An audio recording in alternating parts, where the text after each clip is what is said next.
এই মাসে বান্দা আল্লাহ পাক রব্বুল আলামিনের অতি নিকটে থাকে রোজা, কিয়াম, ইবাদতের মাধ্যমে। তাই রমজান হলো নিজের চাওয়া পাওয়াকে আল্লাহ পাক রব্বুল আলামিনের দরবারে তুলে ধরা। পবিত্র কালামে পাকে আল্লাহ পাক রব্বুল আলামিন ইরশাদ করেন, ওয়া ইযা সাআলাকা ইবাদি আন্নী ফাইন্নী করিব উজিবু দাওয়াতাদ দাঈ ইযা দাআন। আমার বান্দা যখন তোমার কাছে আমার সম্পর্কে জিজ্ঞাসা করে, বলো আল্লাহ তাআলা অতি নিকটবর্তী, আর যখন বান্দা আমাকে ডাকে আমি তার ডাকে সাড়া দেই। আল্লাহ পাক রব্বুল আলামিন সবসময় বান্দার নিকটবর্তী থাকেন। রাসূল পাক সাল্লাল্লাহু আলাইহি সাল্লাম হাদিসে পাকে ইরশাদ করেছেন, আদ-দুআউ মুখুল ইবাদা, দোয়া হচ্ছে ইবাদতের প্রাণ। দোয়া ব্যতীত কোনো ইবাদতই পূর্ণ হয় না। রাসূল পাক সাল্লাল্লাহু আলাইহি সাল্লাম হাদিসে পাকে রোজাদারের ব্যাপারে আরো ইরশাদ করেন যে রোজাদারের এমন কিছু দোয়া আছে, এমন কিছু সময়ের দোয়া আছে যেগুলি কখনোই ফিরিয়ে দেওয়া হয় না।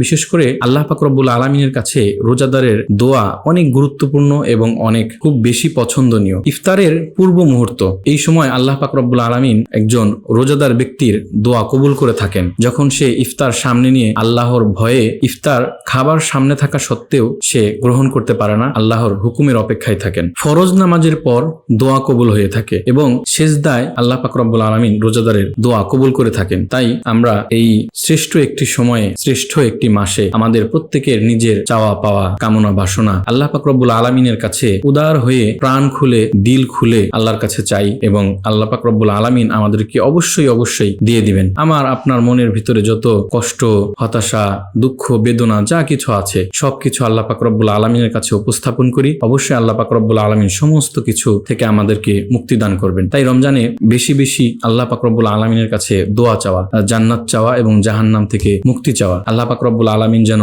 আমাদের এই রমজানকে দোয়ার একটি রমজান হিসেবে কবুল ও মঞ্জুর করে নেন। আমিন।